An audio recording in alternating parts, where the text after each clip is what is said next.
Yeah.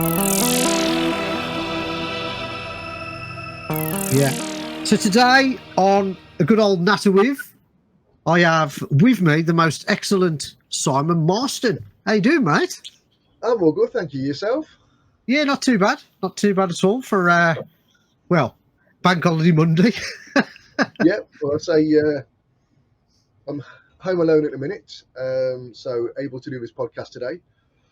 So my wife and my son have gone to her parents for the weekend. I've stayed put to help manage RCM. Yeah, well, I appreciate you taking out the time to do this chat, mate. So, yeah, thank you very much. Okay, so what was your first ever computer, Simon? Okay, well, not computer, but console. Console, okay. Well, not quite console, but you'll know what I mean. Yeah. So I was born in '74, and probably when I was about 5 or 6-ish, I guess, we got one of these. Oh, wow, okay. Now, this is the exact model. I have vivid memories of what it looked like. I don't remember playing it, in all honesty, but I absolutely had this exact model as a child. Is that a Binatone? Well, this is Winfronics, it says on it. Oh, okay. Now, I don't remember ever being Winfronics, but I don't remember what it was, but I know it looked like this. I have vivid memories of these silver buttons and these orange switches. And Yeah. this is supposed to be done. I'm going the wrong side there. Now, this is for museums, but I borrowed it. I've not asked Andy, but I've borrowed it on a whim at the weekend. So, right, this can go on a podcast. Yeah. I'll return it at the weekend. Yeah, after you played with it. That's my my first one. Then it went ZX Spectrum, rubber key, 48K. Right. Ultimately, that failed through the fact of it didn't have a reset button, and the only way to reboot it was unplug and replug in the power socket. And yeah, when you're at the age of, Dad, the computer doesn't turn on anymore, it went back to the shop, and we ended up getting a Plus because that was available then. Right, yeah. So that lasted until it went. I don't know what happened. And then one day my dad bought an Amiga 500 with a dot matrix printer of sorts, maybe an LC Star 10, or it would be one of the common ones. And I'm pretty sure it was a Philips monitor, the 8833, probably Mark 1. I don't think it was ever a Mark 2. And he bought it for his business. He was a mobile motor mechanic. And within 6 months, he gave up on trying to use the Amiga for a business, and it ended up in mine and my brother's bedroom. We shared a bedroom at the time. And it became our games computer. And it wasn't long before my brother, who's 5 years older than me, he outgrew it, and it became mine. And I've still got it. Oh, the original one. Awesome. My original Amiga 500 is just there. Just grab the camera and move. There's my 500. And there's my 1200 just below it. Nice. Then after that, I had a PlayStation 1. Somehow in my time I've had a PlayStation 2. I have memories of playing PlayStation 2 games. I don't actually have a memory of owning a PlayStation 2. Oh, okay. I remember taking one to my friend's house. So yes, I must have owned one sometime. And then after that, PC. And a few games on my PC, but I rarely play games nowadays. Yeah. It's a similar story to myself, really. Your progression through consoles to computers. I think the only difference I do remember the I think it was a grandstand similar to the one you've got there. It was like an orange and black version of it. Okay, I remember my uncle having one of those. But our first was an Ace-tronic, and then moved on to the 2600. And then, my cousin had a 2600, and I've got fond memories of beating him at Combat. And I'm sure he's got fond memories of beating me at Combat. with him another time. Yeah, that's it. Yeah, yeah. So Simon, you volunteer at the Retro Computer Museum in Leicester, which is where I met you. Yes. So what's your role there?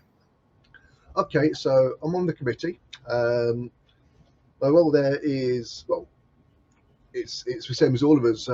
Help out at the museum when we're open, just monitor people, making sure everything's okay. Behind the scenes, I maintain where I can the arcade room, fixing virtual reality machines, fixing the outrun machines, as I've been telling you earlier. um, and I help out with repairing stuff as well at the museum. If anything goes wrong, I'll bring it home and have a go if I can, see what I can do. So Right, okay. Yeah. So how I joined the museum, 2013, January 4th, I got my first virtual reality machine. In May that year, there was a revival event, and I was invited along with my VR machine, and that's where I met Andy. And when I found out the museum was about 5 minutes drive from my house, I started being quite a regular attendee. And in the early days, there was usually us, myself, Andy, and a couple of other of the RCM team, and occasionally would have some public in. And just over the years, it's grown into the wonderful place it is now. Yeah, yeah. So you say you had a VR machine? Yeah, those things are absolutely huge, aren't they? So where did you keep that? Okay, so with the machines, I got my first on, as I say, January 4th, 2013. That sits in my garage. Okay. Then I got, when we took it to Revival, one of the guys who was helping out at Revival had also got his own machine. And eventually, we at the museum bought it. I think myself and Andy, or myself and the museum, went halves on it. So we had two machines. The second machine needed quite a bit of repair work. Then we had two machines. But mine was at home most of the time because they're hard to move. As you can imagine, they're massive. But they don't fit in your average car. They don't fit in your average van either. No. So yeah, very infrequently did the two machines meet. But when we did external events, the two machines were linked up, and we had great fun with them when they did work. They are temperamental. Then since then, at the museum, I've acquired another two machines. The second one of those is in my garage, and the other one of those is at the museum. And then we acquired a further two machines from Canada, and they've come along. So we now have 4 virtual reality machines at the museum. I've got 2 in my garage. All right. Okay. So was this a early obsession after these VR machines? Because you don't see them very often, do you?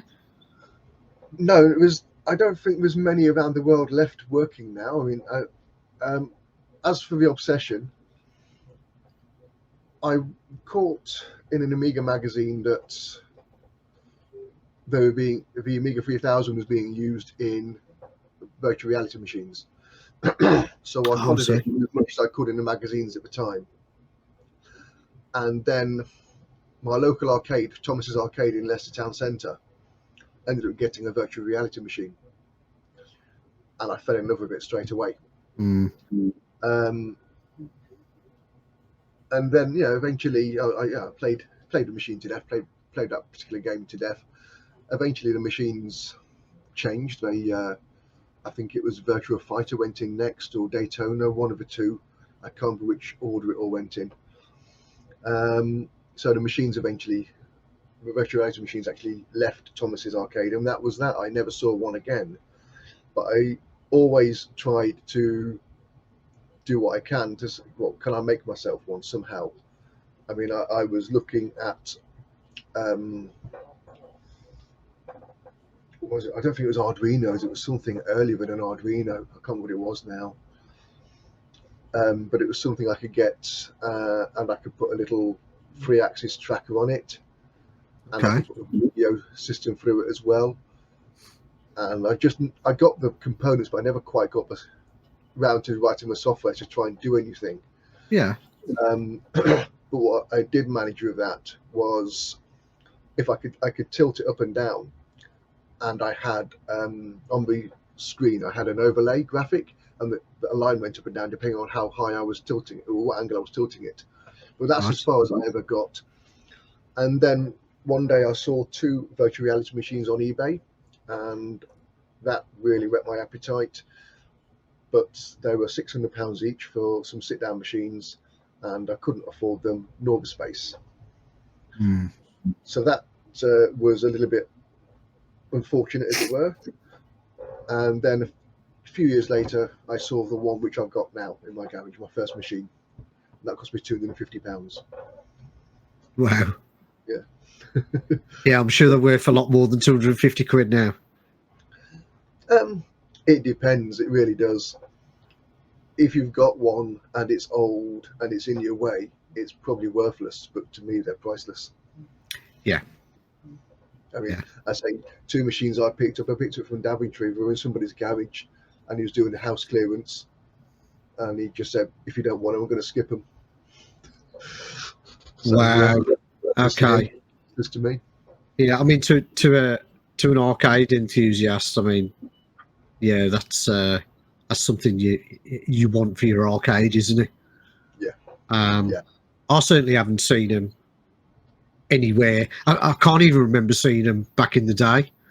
I think the biggest machine I ever saw was the R360 machine at Western. Okay, I know of those. I've never seen one. Oh, it was incredible. Absolutely incredible. It was the only machine at the time, because most of the arcades were like 10p, 20p. I remember that being £2 a go, and it was like, oh, this is going to use all my 10p's up, but I had to have a go on it. Well, I say the R machines were the same. They were at least twice the price of any of the machines to go on. Yeah, and it was proper manned. You know, got a barrier around it, and I think it was Afterburner or some variant of Afterburner, and it was incredible, absolutely incredible. Yeah, the game was G-Lock. It could have been, yeah. I think you're right. Yeah. Yeah, there was Wing War, I think, and G-Lock were 2 games on the R360. Yeah. G-Lock was the most common one. Yeah, it was incredible. I'd love to have a go on one of those again. Yeah. When I spoke to Craig Turner, who runs the revival events, I asked him if you know, whether he thinks he could get hold of one, and I don't think it's getting one. It's the logistics behind it, and the fact that again, you've got to have somebody manning it all the time and looking after that machine. And there's a guy in America. I think his name's Kevin Kinnert or something. Right. And he spends a lot of his time buying these machines and fully restoring them and selling them on. Yeah. I mean, I've got a friend who follows the R360s quite a lot, so I've learned quite a bit about them. Oh, I see. Okay. Yeah. I also know that if you get one and you want to put it for public use, you have to get the framework scanned, because there could be microfractures in the framework, and then the machine is redundant if there is. Right. Yeah. I suppose. Well, it's a huge health and safety risk, isn't it? Yeah. So it would have to be, structurally sound, wouldn't it? Yeah, I can understand that. It'd still be good though to get hold of one and and restore one. I want to get hold of one, put virtual reality in it, and have a Star Wars game on it, because oh man, it's so cool. Yeah. Oh wow, I can only imagine. So could you explain a little bit more about the VR machines? What's inside them? And okay, well, when I said earlier, I realised I got it slightly wrong when I said I spotted in a magazine about the VR machines having an Amiga inside it. I didn't realise at that point. My first realisation of an Amiga being in it. I got to Thomas's arcade early one morning, and the machines weren't on, so I put the headset on while the attendant turned the machine on. And these were early machines, because my machines, which are slightly later, don't turn the headset on until the game is loaded. But the headset was on permanently as soon as you give the machine power. And I saw an early kickstart Amiga, the hand holding the disc. Oh, the disc, yeah. It's like, it's an Amiga! I'm just an Amiga! I was going to say, I certainly didn't know that they were running Amigas in there. Wow. No, that's when I first found out. But yes, it turns out it's an Amiga 3000 with custom graphics cards. So these machines cannot be emulated. Now, I think the custom graphics cards were made for two reasons. One, because the Amiga cannot do those graphics. And two, it prevents the machine being copied. I think it was a protection system, because you can run, if you get a hold of a software, you could run it on an Amiga 2000, 3000 or 4000. Right. But you could even run it on a 500, I guess. But the first thing the software does is look for the graphics card. If it's not there, it won't load. Right. So I think it's also a protection system, because these graphics cards were a lot of money. So I think the machines cost about £50,000 each, and they come with standard with one graphics card. But if you wanted stereoscopic vision in the headset, you could get a second graphics card, and I think they were costed about £2,500 a card. And this is in 1992. So you can imagine that in today's standards, you're paying X amount of money for the latest NVIDIA card these days, and that's pennies compared to how much a VR graphics card would have cost. Yeah. So is there a selection of games for these machines, or is it just one game? So the games are actually called experiences. And I know of, for the sit-down machine, 5, possibly 6. And I say possibly, there's one game I don't know if it was a stand-up or a sit-down game. So the sit-down machine, there are 5 games, as far as I know, maybe 6, which I'll explain. So first game I know of is XOX, which is a mech warrior kind of game, walking around a cityscape, shooting other walker robots and trying to get the highest score to gain your freedom. Incidentally, that game originally, when I played it in the arcade in Thomas's, it was known as Heavy Metal. And the Heavy Metal logo, which is like almost like a triangle with a bar there, which is made a H, and the bottom went like that, so HM for Heavy Metal. That logo is still seen in XOX in many places. So it's a nice little Easter egg there from it all. A lot of people would not know. If they ever saw the XOX game, they wouldn't even make a link. But as I played it many times, I know the link. Oh, that's cool to know. XOX, there's Flying Aces, where it's biplane dogfighting, World War One, shooting the Red Baron down. There is VTOL, which is a Harrier jump jet flight simulator. That was their first game. That was what was on the machines at their launch at Wembley Stadium in 1991. Wow. They had 12 machines on a stage, and they were all playing VTOL. I will be honest, I've never played it. For some reason, I can't get the game started. I'm not too sure. The games require a different function to start. Remember, these are an arcade machine. Yeah. So some games can be started via a keyboard. Some games can't be started via a keyboard. So this one is confusing me on how to start this one. There is Total Destruction, which is a destruction derby racing game.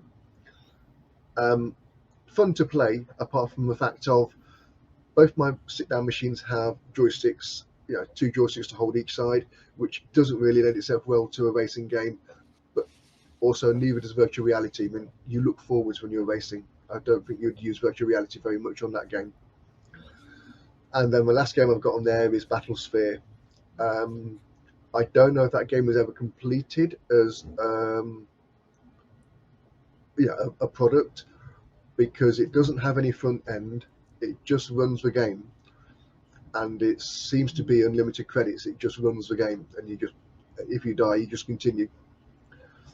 Great game to play. Battlesphere is you're in space. It's a full 360 virtual reality shoot the other spaceships down. It's actually Wow. quite hard though because it is full 360. It is Like Descent. Not sure because I'll be honest. I say I've played a few games, but not all of them. Okay. Well, there's one for you to look up. Yeah, so I'll have a look into that. But yes, it was hard to navigate. Mm. The sixth game, which I'm saying, is a game called Hero. Now, there were 2 Hero games on virtual reality. One wasn't just a demo experience for an aftershave called Hero Aftershave, and it's a hang glider, and it gives you the feeling of freedom. You know, apparently what links the aftershave to, as it were, it's a promotional piece of software of that company. And I've played that one. So it's not a game to play. You just literally control your hang glider, and you spot a few things. Now, I was told by one of the guys who wrote the game, because I've met a lot of the people, which I'll get into after. There's Easter eggs in that game as you're gliding around. You have to look for things in the cityscape, and apparently one of them, there is an A-team van being chased by a police car. Oh, okay. So, right, the other version of Hero is like an escape room kind of game. You have 4 rooms you have to escape to spell the word hero out. You get a letter each room, and if you get all letters, you become the hero and you win the game. Right. I've never seen that game. I've just looked into it. Apparently that's what it is, but I've never seen it. And I imagine that's a stand-up game, whereas the other Hero, the aftershave version, is a sit-down hang glider version. Right. Okay, so for stand-up games, because we've got 2 sit-down machines at the museum and 2 stand-up machines at the museum. Of course, there's Dr. Nightmare, which is one of the most common games ever seen on the stand-up machines, which is, I mean, all the games are shoot 'em up. You have to basically shoot your opponent, and you're walking around. You have to, in an area which looks like it's floating in space, and you have to shoot your opponent more times than he shoots you, and you have to look out for a pterodactyl because occasionally it'll come and pick you up. There is Legend Quest, which is ultimately you can play solo, but it is a 4-player game, and all the machines are 4-player games. But I think Legend Quest will work better as a 4-player because you play either a human, and I think it's a dwarf, an elf, or a wizard, or something like that, and you work together to navigate dungeons and corridors and caverns and stuff like that. I've booted the game, but at the time the machine I booted it on was playing up on the screens and I couldn't really see what was going on. But I do know the machine. Yeah, I do have the game. Now it's only installed on one of the machines at the museum at the minute. What I'm trying to do is I'm sorting the headsets out now because the screens are starting to fail. But once that is sorted out, I will try and get Legend Quest on both machines. The other games I know of on on the stand-up machine was a game called Gridbusters, which is, imagine Iron Man with a rocket launcher, and there's 4 of you in an arena, and you got to shoot the other guys down flying around. Okay. Sounds interesting. I've only ever played it once, and when I played it, it was in a virtual reality machine, which was the computer was in my living room in bits all over the floor. Okay. It didn't have a proper go, but it's like, oh wow, this is working. This is brilliant. I don't know why now, but I've never managed to get the game to load since. It always looks for the CD, and even though I've got the master copy 0001 of that game, it won't find it. So yeah, I've got a version of the software somewhere which doesn't look for the CD drive. Right. I've got to find that version again. And there's another one called Grid Warriors, which I've only ever seen the introduction to it, but I've never actually got the game started yet. I stumbled across it when I was seeing what files do what on one of the Amigas, and I thought, oh, what's this good about this game? And there we go. I think it's a shootable. I think you're walking around an alien world and you've got to shoot the aliens. You know. Are they so the sit down machines and the stand up machines, hardware wise, are they the same? 90% is the same. It's an Amiga 3000 with the custom graphics cards. The only difference is the tracking system. On the sit down machine, it only tracks your head. So they opted for I would say lower cost. It's a lower cost tracking system because that tracking system only tracks one device. On the stand-up machines, it tracks your head and your hand. So okay. a different tracking system, which tracks by default 2 sensors. Now, the system on the sit-down machine, you could daisy chain 2 together and get it to do 2, but I imagine that becomes more expensive than buying the unit with just 2 by standard. Right. So the tracking systems are not compatible between each machine, which is quite handy, because if you put 2 machines next to each other with the same tracking system, for instance, 2 sit-downs or 2 stand-ups, if you put them closer than 6 foot together, then they'll interfere with each other on the tracking. But I can put a sit-down and a stand-up machine directly next to each other and they won't interfere with each other. Right. And what do you get any kind of motion sickness with these old type of VR machines? It depends on the player. I've had a few people who don't get on with it because of the motion sickness, but I think that's down to the person being subject to motion sickness. Yeah. Because I've had so many people on there who don't, and they ask me, how's the tracking so good? Oh, I see. Okay, because I was going to ask you how it compares to modern VR systems. Yeah. Well, the way I see it, it's better.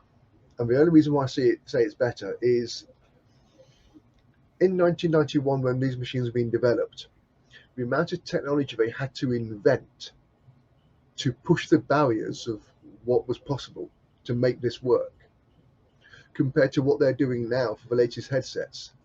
They're not pushing many barriers as far as I'm concerned. We're just using the latest technology which is available. Right, yeah. Which goes for, you could say that exactly the same with modern games, can't you? Where you'll have like the Unreal Engine, for instance, and that's just given to developers as a platform. There you go, that's what it can do. Rather than thinking outside the box, what programmers used to do with 8-bit and 16-bit machines, and go, right, I know it's not supposed to do this, but I wonder if I can do it. Yeah, well, Matt Smith, Manic Miner on the ZX Spectrum, first game with sound effects and music because it's not possible. Yeah, and and that's it all over, isn't it? It's all about pushing those boundaries and making the the demo scene was he's great at doing that. You know, showing off what the machine isn't supposed to be doing. You know, we've all seen the 2600 and the ZX81 doing things that that's voodoo. That's not supposed to happen. You can see your PC doing stuff, and there's demos you can get which are 4 kilobytes in size. Yes, I've seen some of those. Yeah, graphically and audio is fantastic, and it goes about 10 or 15 minutes long. And they have competitions, don't they? Of what you can do in 4 kilobytes or 64 kilobytes, or as small as possible. Yeah. I remember the first one I saw like that was it was called The Product, a demo in 64K. Yes, I've seen that one. Yeah. Yes, that was really fantastic at the time. I mean, it's nothing compared to what we can do now, but that was amazing at the time. And that's, it's just evolved from that. It's like, well, how small can we get? Mm. I mean, I like the idea. At the time when I first saw, I think the demo was called Elevated. Right. And it's a 4K demo. At the time, you could create a Word document on your desktop with nothing in it, and that was 40K. A blank Word document on your desktop. Yeah. It's the compression techniques they use are just mind-boggling, aren't they? Yeah. Oh yeah, yeah. So have you tweaked these VR machines in any way to make them better than they was, or have you kept them as standard? Tweaking. Tweaking. Okay. As I say, the screens are failing. Okay. Yeah. The graphics cards on these machines give out an RGB signal, and I'm not easily going to get a 3.5-inch LCD screen which takes in RGB. Besides of that, the virtual reality machines, depending on when they were made, they use different screens in the headset. Virtuality, or W Industries as they were at that time, bought a surplus batch of Panasonic screens which you could purchase as a user to attach to your Panasonic video camera as a display screen. Right. So a lot of the virtuality machines, especially all four at the museum at least, have all got these Panasonic screens in. If you take the headset to pieces, these screens are still in their Panasonic cases with a hole drilled in the side and the wires are coming out. When they ran out of those, they used screens made by Epson, which use a very slightly different signal. Now, my machine uses Epson, and the screens failed in that almost as soon as I got it. And I've used a little device which used an encoding chip to change RGB into composite, and it worked for that machine. That does not work for any other machine because the RGB signal is a bit odd. So I've incorporated our common friend Jim Bagley, and we've got a little Parallax P2 controller, which is a microcomputer, and he's written software on it. I mean, the night was like magic was happening. So Jim was over at my house. We had another friend, Jason, here as well. And what we did, I got the VR machine out of my dining table and the computer, and I hooked my oscilloscope into the sync and the green because it was the next pin on the chip, effectively, and ran a game, a virtual reality game. And the oscilloscope was able to record waveforms from the sync and the green signal onto a USB stick for 10 seconds. We got that data. Jim put it in his laptop. Bless him, he was reading hexadecimal like it was English. But it took him about 35-40 minutes, and he created a little image on his laptop using the software to run this microprocessor, this little microcomputer we're using. Wow. And we had got some scan lines of a green image in different variants of depths of green. And we thought, oh, we've got to picture it. It's working. So the next thing we did exactly the same again, but we took a photo of the real screen at the time as we pushed save on the oscilloscope. And then we could do the same again. We could actually reference to what it was trying to draw on Jim's software, comparing it to the photo. That's a part of the mountain range on that game. Oh my goodness, it's working. So I took a VR computer, the Amiga 3000 and its bits and pieces, up to Jim's house, and within 2 weeks he sent me a video of it fully working, RGB, everything. Wow. So the reason why this is happening, and it's taken a long time to build it all together, and I'm very close now. The reason why it's happening is I can buy 3.5-inch LCD screens which have a composite input. So this little microcomputer is reading the RGB and creating it, sending out as 3 composite inputs, one for each screen in the headset, left and right.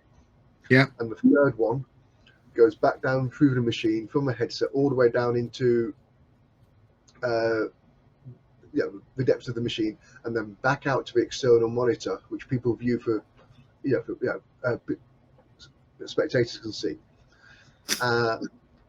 and flip that image correctly, because the screens are at the side of a headset, and you're looking at a pair of mirrors. So the video image is reversed. And anybody looking into trying to reverse a video signal using anything other than expensive hardware, it's not easy, especially on composite or RGB. Some TVs or some monitors can enable you to flip it around, but the particular screens I'm using for the spectator view at the museum don't have that feature. So this is being done on this microcomputer, is flipping the screen round. Now, how close I am, I've built a prototype headset with the new screens, this microcomputer in it, and I've now got the images absolutely spot on. The problems I had were shielding on the cables. We were using a ribbon cable to feed the RGB, and it was having interference. So I've now got a shielded wire doing the same thing. It's little bits and pieces like that we've been learning to get it right. Yeah. Now the headset is working lovely, but the video cable going back out of the headset, because the computer's in the headset, so it's got to go all the way back out to the screen. The cable I'm using at the minute is not very good, and the problem with that is the cable is actually one of the original ones in the headset loom, which is no longer being used. So I'm kind of hit a bit of a wall on getting the screen video back to the spectator screen, but the headset screens are now absolutely beautiful. But once I get the spectator screen sorted, this setup is being installed in all the machines at the museum, so the screens will be all sorted. Wow, so you won't have to worry about the original screens breaking, because you can just swap them over. Awesome. Yeah, because these 3.5-inch screens are off the shelf. They're about £20 each. Oh, even better.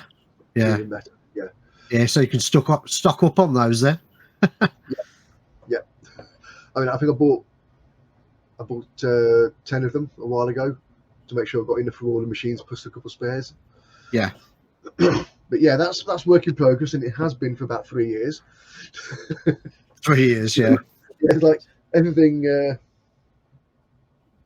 takes its time. To what frame rate do these VR machines run at? Is it one screen per eye, or is it just one screen? Right, it's one screen per eye, so there's 2 screens. Yeah. The system uses by default one graphics card. If it detects one graphics card in the machine, it will default both video outputs to that graphics card. If it detects a second graphics card, it will put one graphics card on the left screen and one graphics card on the right screen to give you a very slightly stereoscopic view. Only a few of the games supported that, as far as I know. I don't think every game did. And to preserve graphics cards, especially how this new system will work with screens, I'm eliminating a second graphics card in all the machines. I'm only going to put one in each machine. Right, okay. This system reads RGB from one graphics card, so there's no need for the second one anyway. And that will preserve them because, as I said earlier, there's no emulating these machines. It looks for the graphics card. If the graphics card is not there, it will not load. And these graphics cards are custom. I can't just go online and eBay and try and find one. It's not going to happen. It's not like trying to find an old Voodoo 2 or something. It's just, these machines. So limiting the machines all to one graphics card to preserve the graphics cards. Gotcha. Yeah. Gotcha. Okay, awesome. How did you get into electronics work then, and repairing stuff? From a very young age, I always had a fascination of how things work. I mean, I had an old calculator. One of my first things was I had a calculator. It was one of those. It didn't have an LCD screen. It was sort of an LED screen ones. Oh, I love those. Yeah. And when it surpassed its use, I cracked it open, figured out how I couldn't do much with it because it was a blob chip inside there. But I made it into a little robot, and it was as simple as I split it open. I super glued some cardboard in the sides to make it a triangular thing, put a Right. motor in the bottom and some wheels, and when I turned it on, it just whizzed off somewhere.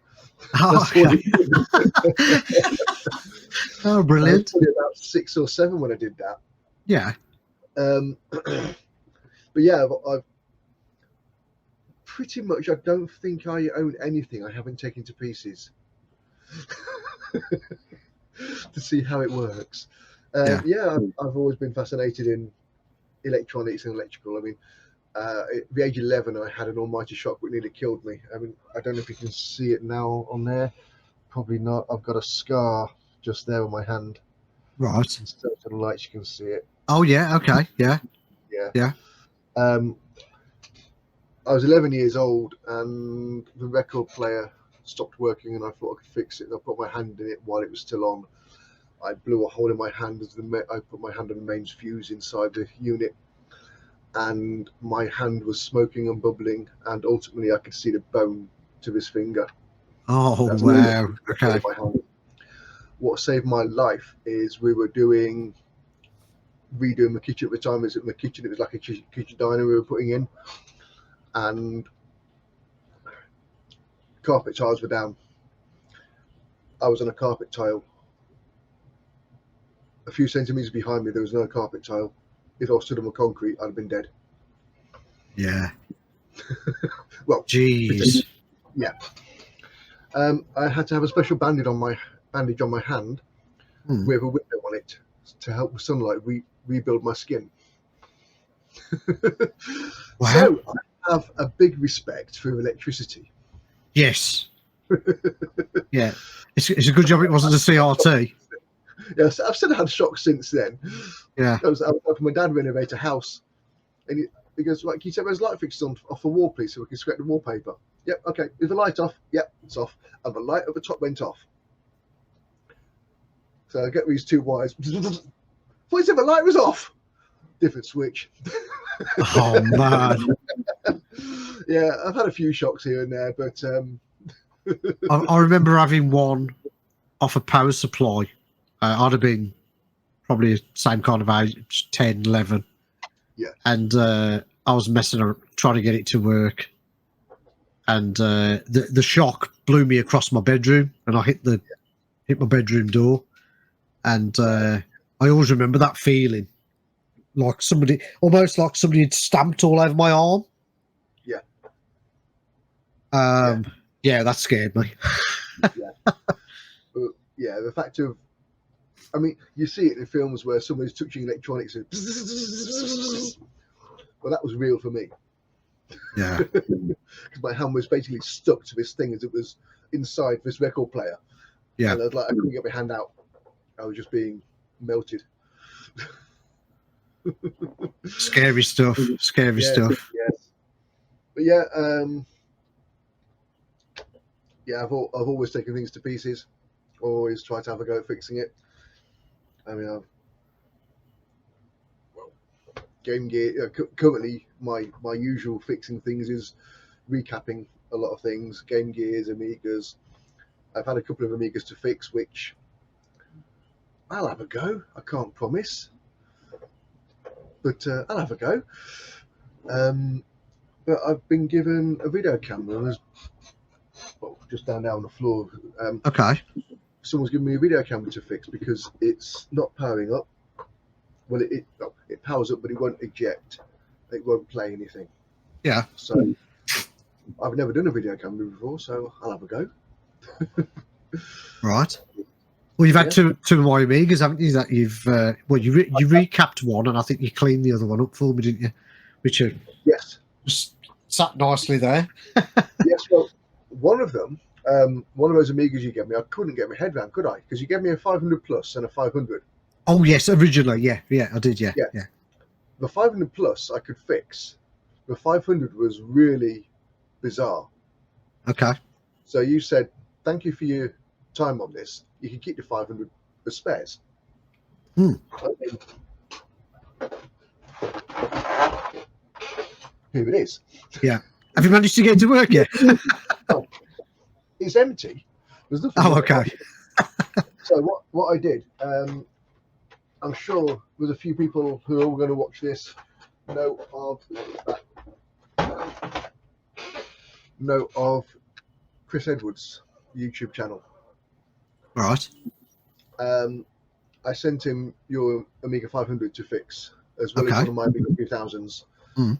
And as he usually does, he does fantastic work, and he slates anybody who's tried to fix it before. So I see. Okay. And he sent both Amiga 3000 and Amiga 500 back to me as working. But as of yet, they're still in the box that they came back in. Oh, okay. Did you do a video on that A500? Oh, I'll have to see. I'll have to have a look for that and go, oh, that's my Amiga. Yeah. Brilliant. Yeah, it's really odd. Apparently, it's the Gary chip which was faulty, as well as I think a Paula. But I don't know if Paula would have stopped it booting. The issue I was having on it is RAM wasn't being seen, and there was two data lines from Gary, pins 3 and pin 4, which control the data flow in or out, as it were. And those data lines were not fluctuating as they did on a working Amiga, as it were. They were just dead. And I put that Gary chip in my Amiga 500 and put my Amiga 500's Gary chip in that one. And the Gary chip worked in my machine, and I still have the same fault on your Amiga. Yet the Gary chip was dead, but it worked in my machine. So that's bizarre. Yeah. Mm. And because of I knew it was something to do with Gary, I couldn't figure it out, because as far as I was concerned, Gary was okay, the Gary chip.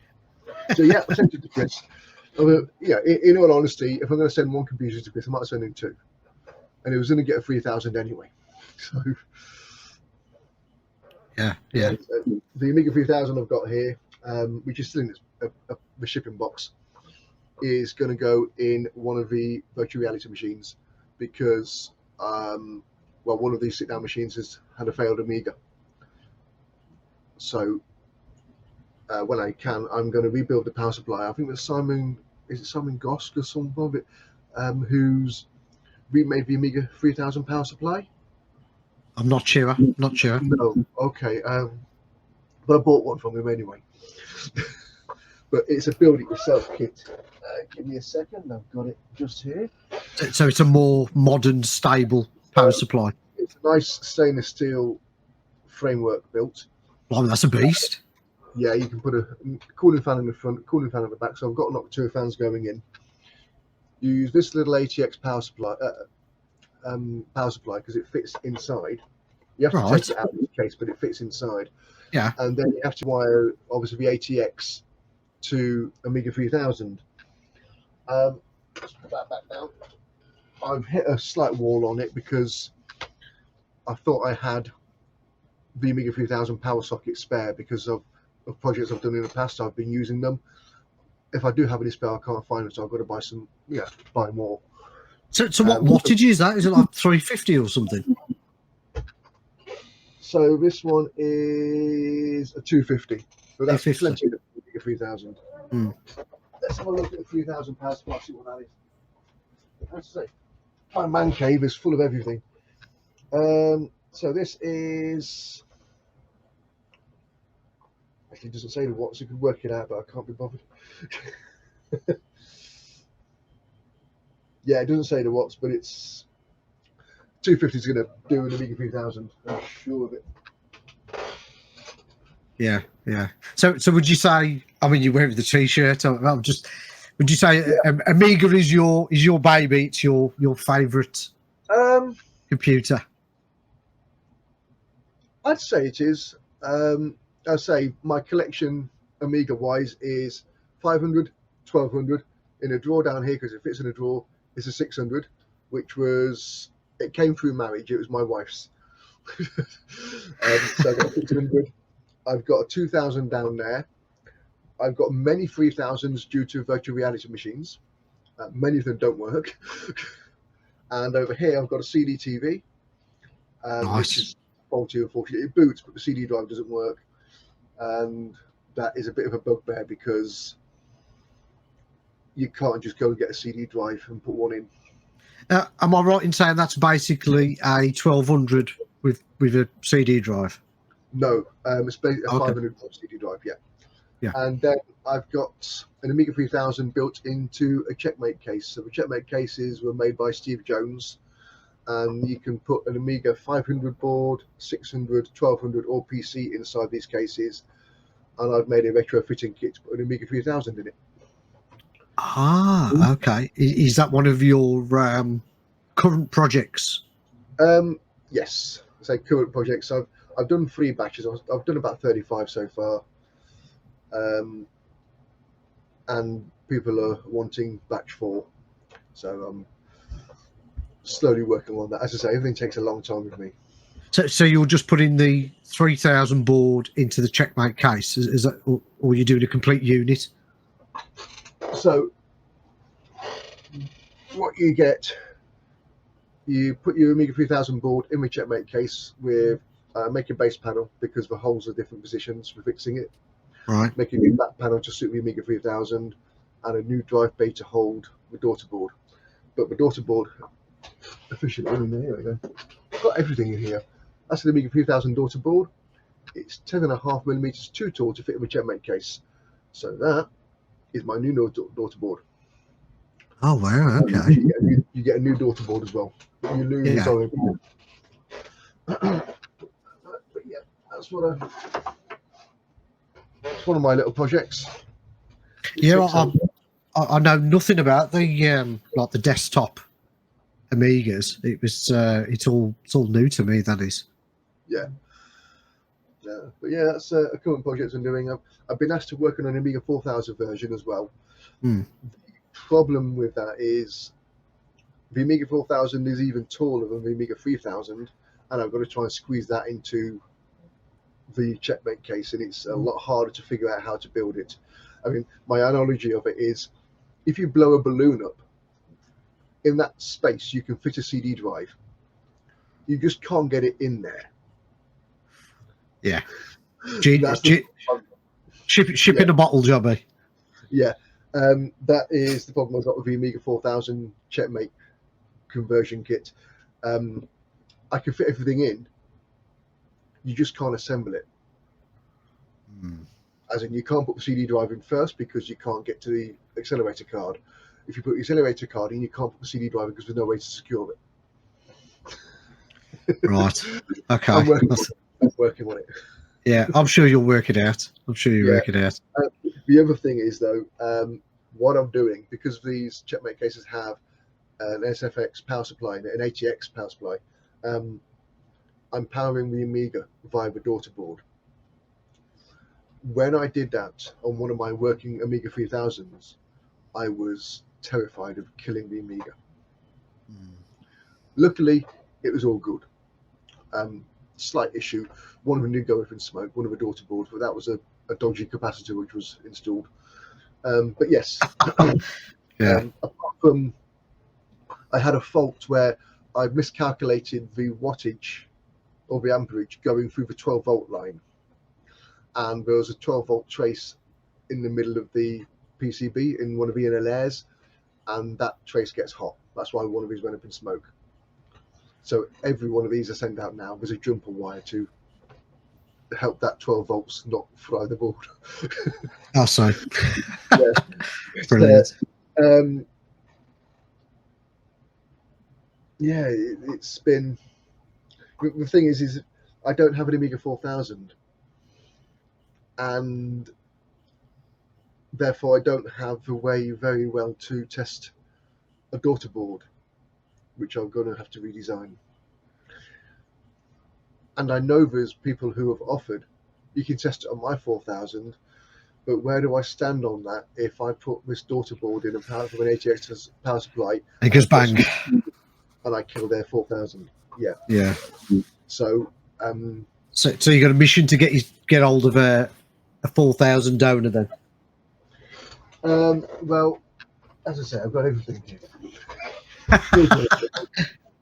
So inside this pack is an Amiga 4000 CR motherboard. So the CR motherboard is, there's not many around, and it's got the processor on board. All right. So nearly all Amiga 4000s have got an accelerator card. Okay. This one doesn't require an accelerator. You can put one on it, but it doesn't require it because the CPU is on board, whereas a standard 4000 motherboard is not. Now that's got all the birdseed on it, as they call it, the little surface mount capacitors and resistors. That's already on there. I've got a complete chipset. I've just got to find the time, assemble that Amiga, that motherboard, test it as an Amiga 4000, and then see if we can power it using a daughter board, and be terrified doing so. Yeah. But yeah, once I've done that, the Amiga 4000 Checkmate conversion kit can become a reality. There's no way I can send out daughter boards without testing them. No, of course you can't. No, because you're going to get blamed for all manner of things, aren't you? So yeah, I understand that. Looking around your man cave, I can see you've got lots of Lego. I do, much to my wife's love. So when did you start that collection then? Your Lego collection? Is it all Technic stuff or? Yeah. Well, Alexa, Lego lights on. Right, there we go. Very nice. So, I like that. In that rack near the bottom, I don't know if you can make out, there's a JCB in there. Yeah. Just over, and there is, where is it? On the shelf over here. I don't know if you can see it. It's where the typewriter is. Yeah. And there's the tumbler. A typewriter's not Lego, is it? Yeah. Oh wow. Okay. And then behind the tumbler, Batman tumbler, is a Technic Lego car. That was my first big Technic Lego car. Right. The red seat is falling backwards at the minute because the seat's position is held in by a rubber band, and the rubber band has failed. Okay. Well, it's 30 or 40 years old, that rubber band was. Yeah. So that's where it really started on my Technic kit. But yeah, I've kind of, in the last few years, I've thought to myself, I do like Lego. I'm going to get some more. Yeah, you're never too old to play with Lego. Yeah, I can't stop buying it, and I have officially ran out of space in this room. So people just say, well, dismantle them and put some new sets up. I'm thinking, I could, but where do I store it when it's dismantled? Yeah. So, especially if you got rid of the boxes. Yes, some of the boxes I've kept, some of them I haven't. Depends on the set. But in this room now, I think I've got 112 Lego sets. Oh wow! Okay. Yeah, that does include quite a few little mini ones. I like how you've mounted some on the side shelves and some upside down just to make use of space. Yeah. There is two sides to a shelf, and I will use them both. Yeah, I like how you've done that. So what's your favourite piece? Do you think? Oh, I like the Technic cars. I mean, the Bugatti and the Lamborghini I've got behind me, they were fantastic builds, really complex. I do like a complex build. Yeah. But I think it's got to be the Falcon. Get me thinking of it. There we go. So I've got a few up there as well. Got my Star Wars collection. Just a bit of them bits.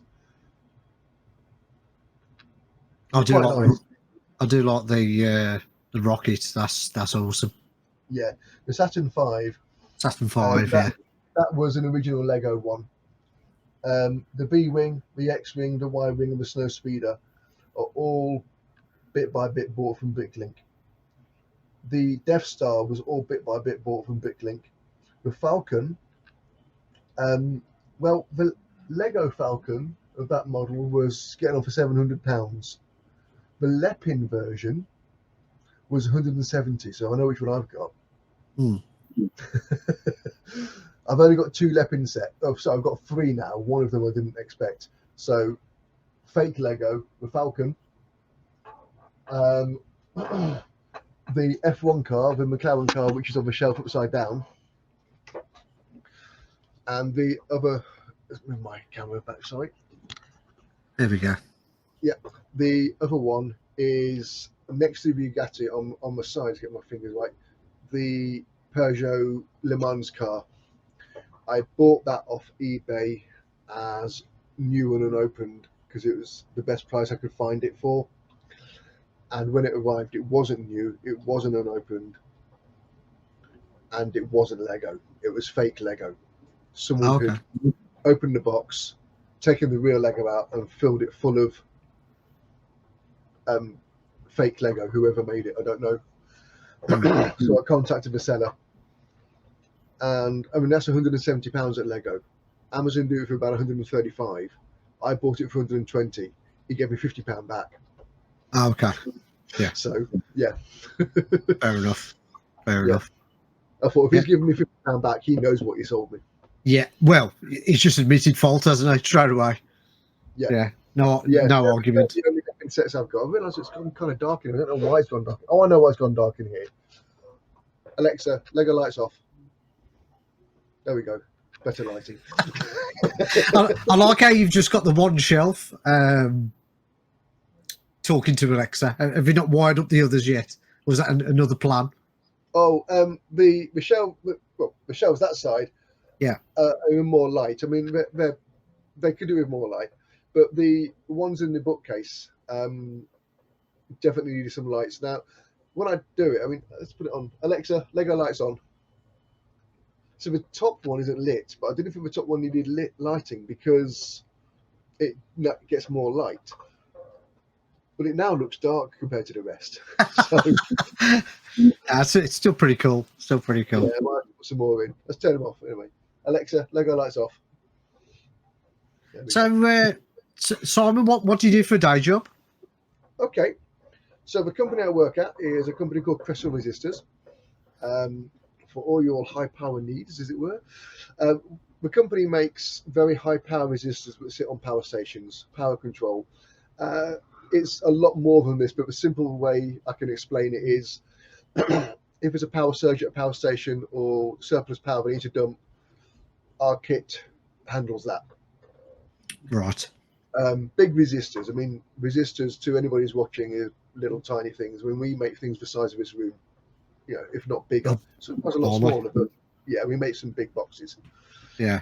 And to give you an idea, one of the ones we did, I mean, if anybody knows about watts, we made a 10 megawatt unit, which is 10 million watts. Yeah, that was big. That's insane. That was about 10 meters tall and about about 7 meters wide and about 3 meters deep or something like 3 or 4 meters deep. Wow. It was huge. But yeah, that's what the company makes. My role in the company is, well, let's add my wife into this because I met my wife Helen at Cressel. Okay. She is on the design team. She's second in command in the design team now, actually. And she, as well as others, they designed these units, these enclosures for resistors. And then I do some designing as well there, but then what I do is I get those designs and turn it from 3D into 2D and send programs of 2D patterns down to the laser cutter machine, and the laser cuts all the panel work out. Oh, right, okay. In the fabrication shop, the laser cuts the panel work out, they'll go to the folding machines, put the bends on it to make it a panel, and then it goes to the assembly team and they build the units. Oh, right. Oh, interesting. Gives me access to a laser cutter. Yeah, that's handy. Yeah, for making stuff. Yeah, I do it all legitimately. I always ask, and I always ask. Yeah, because I want to be respected. Yeah, of course. I'm doing it. I don't do it regularly, but when I need to use it, I want to make sure I don't get frowned upon. Yeah. So it's always good to stay above board, obviously. Yeah. So we've talked about some of your current projects. So have you got anything in the future that you're thinking about working on, or? Oh, so possibly, and I don't know. Well, you may have all heard of the Tank Mouse. Yep. Okay, so it's a wireless Bluetooth or radio. Seen that one? Tank Mouse. Yeah. Where's the keyboard? Where's the wireless Amiga keyboard? Ah, okay. You can buy devices to put on your Amiga with a USB plug on it, and you put yourself a wireless plug, and you get yourself a wireless PC keyboard. Hmm. So one of the ones was my latest concept, which is not started yet, is an Amiga a kit to make your Amiga keyboard wireless. Wow. Okay. So it is Want one. As I say, everything in here. So the idea is build a kit that fits inside this and makes it a wireless keyboard. Okay. I don't know if it's possible yet because I've looked into it a little bit, and only one person has said this to me, that the Amiga keyboard needs a handshake to and from to say I'm here. So it's not just a one-way signal from the keyboard to the Amiga. So yeah, it's concept idea is there. Because you've got to have a receiver as well, haven't you, inside the machine for a start? Yeah. My plan is, there's a company called 8-Bit Do who Yes. make wireless controllers. I do. I bought one of those to try and reverse engineer. Now we're a little bit frustrated on what I bought because. Have you seen the keyboards they do? Yes, but I have. But again, they're not Amiga, and I bought the controller because it's the cheaper option as for R&D, as it were. Yeah. On the pictures on their website, they show a picture of the circuit boards from inside the controller, and on the circuit board of the controller there's a little board which is your Bluetooth. Yes. Okay. I wanted to buy one to find out what that Bluetooth board is, so I can buy, because that would be an off-the-shelf component, so I could get an experiment with. Yeah. So I bought myself one of these controllers, which for a NES, and I don't have a NES. The museum has, so it's got to get donated to the museum. To take to pieces and reverse engineer, but they've redesigned the motherboard inside the controller, and the Bluetooth system is built onto the board, so I can't easily figure out how they're doing it now. Yeah, I've seen the Bluetooth keyboards retro style that you can buy for the PC. I've got two of those 8-Bit Do devices. I've got a USB one which I use in my Nintendo Switch, so I can use a PlayStation 5 pad. Okay. So I've got one of those, and I've also got a DB9 one which I use for the Next. So obviously I can, and with that I've tested out the PlayStation 4 pad, the Wiimote, and the Xbox S pad. They work flawlessly with that. Yeah. But again, the Amiga is a completely different standard, isn't it? And plus, it's keyboard, not joystick. So there's only one data line going from a keyboard. It's serial data. But it's also, there was a reset line as well, so we knew your three finger salute to reboot your Amiga. I want that functionality as well. That's a second line. So right, okay. Yeah, I might be able to incorporate that into a Bluetooth system to say, yeah, here's that data now, reset. But it's very, very early days. I was spoken to a couple of people who can possibly aid in this design. Jim Bagley's one of them. Yeah. And ultimately, when he was over last, the reason why I've got Amiga keyboards now, I've got 3 Amiga keyboards which are not in use. One of them I know doesn't work, so by default, if I give Jim 2, he's guaranteed to at least one of them work. It might have 2 working, it might have 1 none and 1 working if I give him 2, because out of 3, 1 doesn't work. So I said, right, I can give you 2 keyboards, because he was going to look into figuring out the data from it and see what he could write. But it was a bit of a rush for him to catch a train.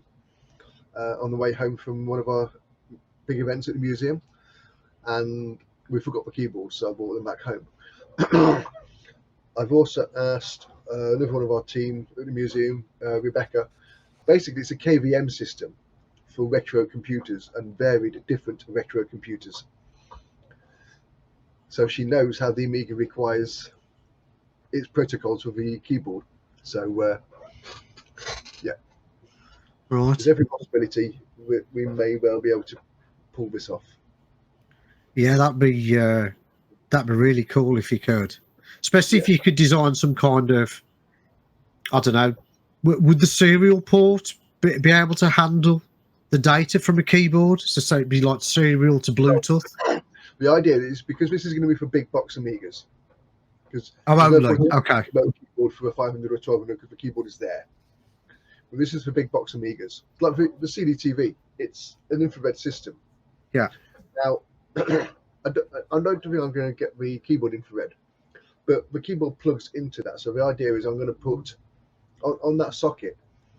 There is power, ground, data, and clock, and reset. Because there's power and ground there, I can. All the plan is make a little device to plug onto the keyboard socket on the Amiga, which has got the Bluetooth or whatever receiver in it, and then put the transmitter in the keyboard.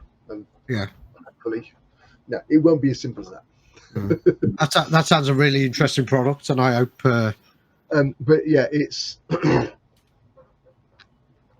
it's on the shelf at the minute because, as I say, before that happened, I've got Checkmate kits to possibly do 3,000 and 4,000. People are still wanting.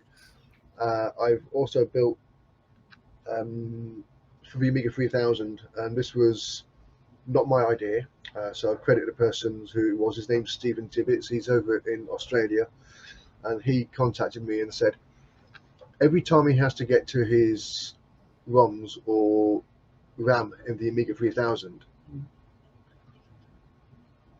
or the accelerator, you have to take the drive bay panel out.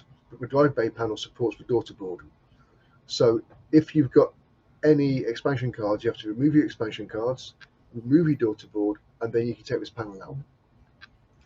So I've designed a split panel, so you can take the drive bay panel out, but the part for the daughter board still stays there, so you don't have to take all your daughter board out. So that's nice. a little project I've done as well. Mm. Again, I've sent back one out. Batch 2 imminent, I guess. Cool. Just to finish off, yeah, a bit of a quick fire round. Oh, okay. Favorite drink? Pepsi Max. Pepsi Max. Or a cup of tea, depending on. I don't drink alcohol at all. So yeah, Pepsi okay. Max or a cup of tea.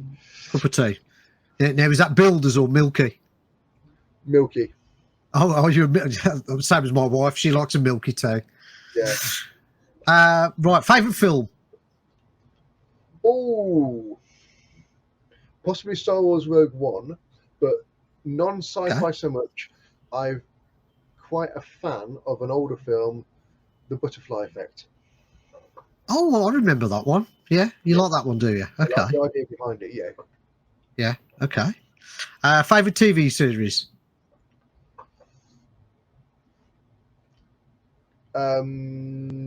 Off the cuff, and this could cause some controversy. The IT Crowd. Ah, I think incredible. that's fantastic, but yeah, there's probably that's but not my. Well, there shouldn't be. I mean, it's the same as Father Ted. They're excellent, absolutely amazing TV series. And I wish they'd bring it back. Yeah. Okay. Favorite game? Don't play many games, but I'm going to have to jump on the bandwagon, but only because I enjoy the game as well. Half-Life and Half-Life 2. Just based Half-Life series. Fantastic choice. There'll be no controversy there, mate. Yeah. Favorite music artist or band? Pet Shop Boys. Pet Shop Boys fan. Okay. Not bad. Not bad.